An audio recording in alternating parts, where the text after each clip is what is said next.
Chest up, shoulders back. This is Revival Fitness, your home for gains and brains, and summer is right around the corner. You may want to get shredded for the beach, brah. However, you're getting kind of close here, bro. You might need to really step on the gas, or unfortunately, you may need to accept that that cut is probably better suited for next year, perhaps. And that's especially true when it comes to visible abs. And I know a lot of you guys are very eager to see yours for the first time. You commonly hear the adage, and this is repeated so much that it almost is sickening at this point: abs are made in the kitchen. No. And another common phrase very similar to that is, well, everybody's got abs, bro. You just have to get lean enough to see them. Not quite. A lot of you guys are probably in this position right now. You may have tried to do a major cut, and it failed spectacularly. You starved yourself for a number of months, you did a bunch of cardio, you probably flatlined, if not even regressed, in your gym progress. You did all of that to realize you still can't see your abs. So not only did you end up wasting a lot of time that you could have spent building muscle, you can really hurt your body image and your body dysmorphia in this scenario. And it's funny because I get a lot of guys that comment that they started to see more visible abs on their bulks, especially whenever they run programs like I recommend. You can check all of those out on my site, linked in the pinned comment and the description box down below. I got everything you need to make more gains in less time, not just exercises on a sheet. I lay it all out for you. But why would this happen?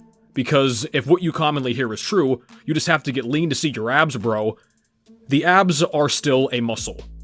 And this is something that is very odd. You know, people have this odd assumption, whether it's the abs, they also talk about the low back in the same way a lot of the time. People speak as if these parts of the body operate independently and very uniquely from other muscle groups. And they really don't. So yes, everybody does have abdominal muscles, but like any other muscle, if they're poorly developed, you're not going to be able to see them regardless of your body fat. And as always, the exceptions do not make the rule, because I'm sure you know somebody who is naturally skinny, he's never went to the gym in his life, but he's got some abs. Is that the case for you? Is that the case for most people that you know? It's similar to how some women, even if they don't go to the gym, they're just very voluptuous and have well-developed bodies. Some people hit the genetic lottery, others don't. You often hear that abs on a skinny guy is the equivalent of big boobs on an overweight woman, but that's not even a guarantee for either sex. Think about this with any other muscle group. What if somebody said biceps are made in the kitchen? Or your traps are made in the kitchen, your quads are made in the kitchen. Now, there is an aspect of truth to that in you need to recover and fuel your body with appropriate nutrients and food. That said, simply adjusting your diet in its own right is not going to make these muscles grow, so no, abs are not made in the kitchen. They are revealed in the kitchen, if you have them to reveal in the first place. And unfortunately, a lot of you don't at this point. But you can. Unless you got some genetic gifts, this comes down to a combination of properly applied training and eating. And for a lot of you, you probably should be doing more eating, at least right now, than you think you need to.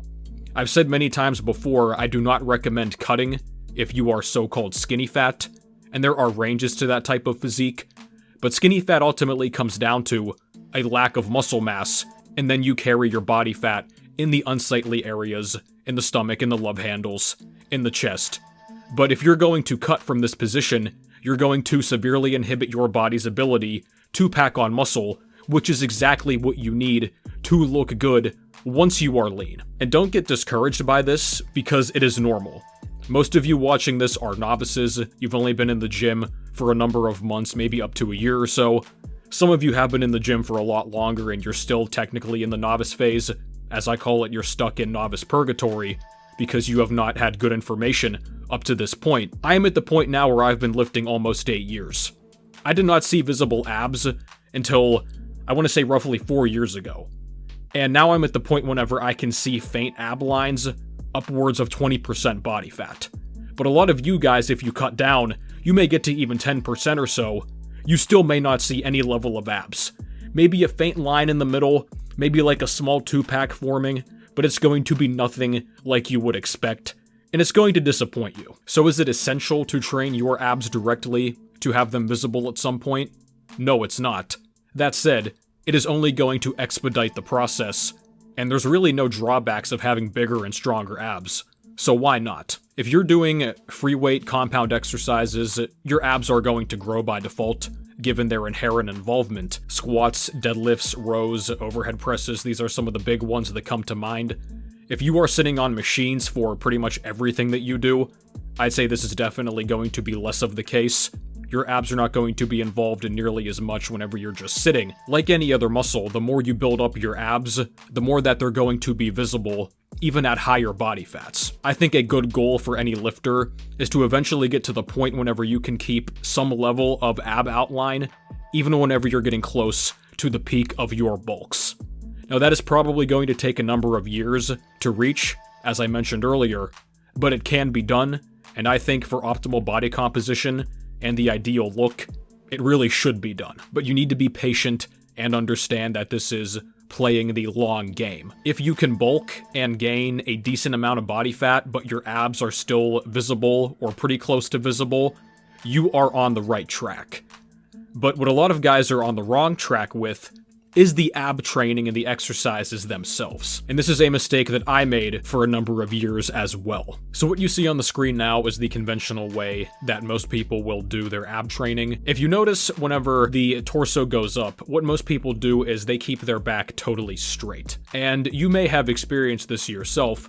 A lot of people will say that they don't feel these exercises in their abs, and you may even feel it a lot in the hip flexors, kind of that upper thigh, as well as your low back.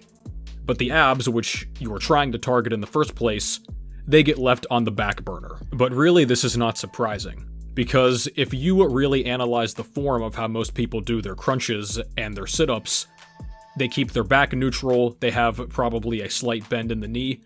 It resembles a hip hinge. And this is further compounded by the fact that a lot of people essentially lead with their chest proud to the ceiling and keep it totally lifted when they train their abs. And this form is not useless. It is going to work your abs to some extent, but if you want to isolate them as much as possible and really get the most bang for your buck out of every rep, there is one key adjustment that you need to make, and I call it the shrimp, which sounds really good right about now, but I'm cutting for my show. Actually, I could probably fit shrimp into my macros. It's pretty much just lean protein.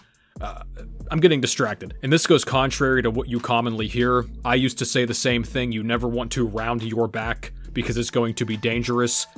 That is not true. Now, if we're talking, like we said earlier, about deadlifts and good mornings and hip hinges, you don't want to round your back on those, at least not to any significant degree.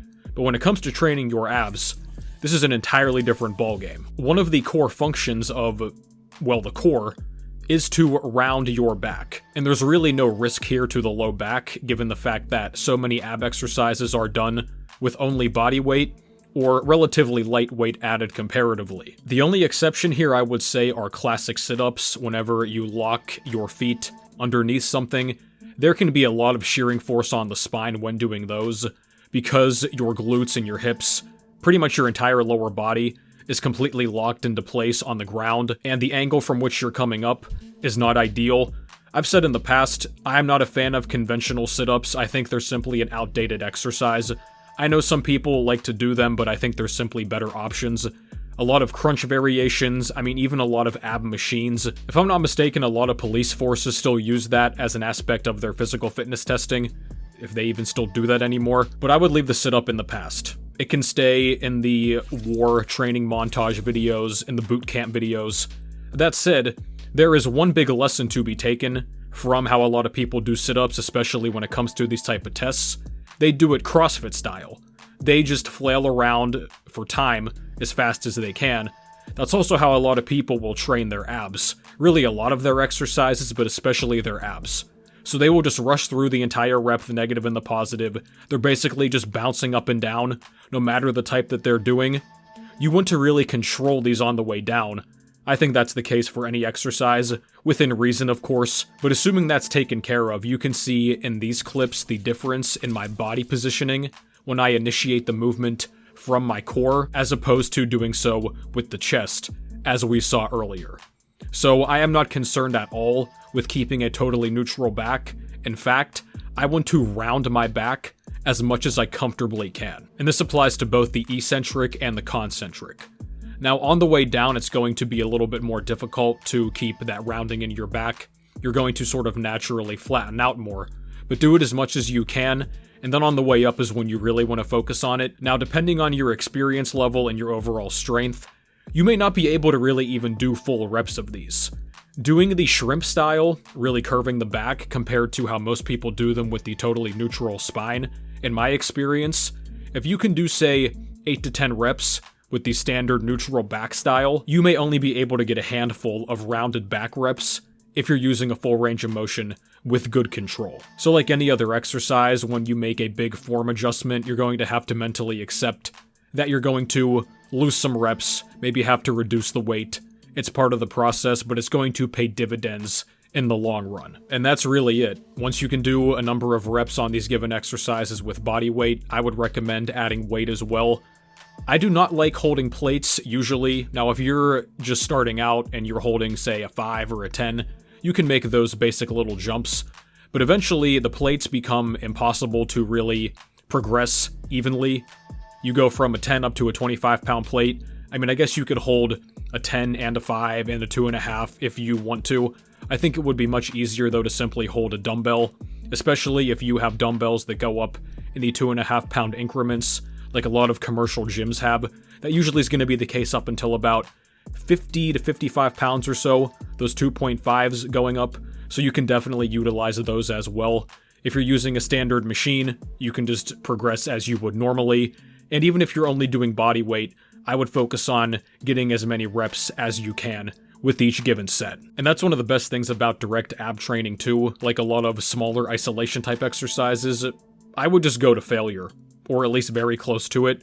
There's really no downside. There's no real injury risk. The shrimp method applies to any direct ab exercise that you are doing too. There's really no exceptions. It does not matter if you're doing a cable crunch, if you're doing an elevated crunch, if you're doing a decline sit-up, if you're doing a hanging leg raise, a lying leg raise, if you're doing a leg raise on a bench. This applies to everything. This is the best way that you can maximally recruit all of the ab muscles that you can, especially the lower abs. Those are one of the biggest problem areas for people. They tend to come in the slowest compared to the upper abs. This is without question your best bet. This can take some time to adjust to, especially if you spend a long time doing the conventional neutral back method, but over the long term you are going to reap the rewards of this, so I would start using it now, and let me know how it goes for you. But this has been it, guys. Thank you for watching. Be sure to share this with a friend that needs to see it. To get in direct contact with me about your own training and eating, the best way to do so is on Patreon, linked down below. You're also going to get access to our community Discord server there. I also offer online coaching, and be sure to check out my programs. Get more gains in less time, everything laid out for you that you need. Regardless of your goals, bulking, cutting, all of it's going to be taken care of. And I will catch you guys next time.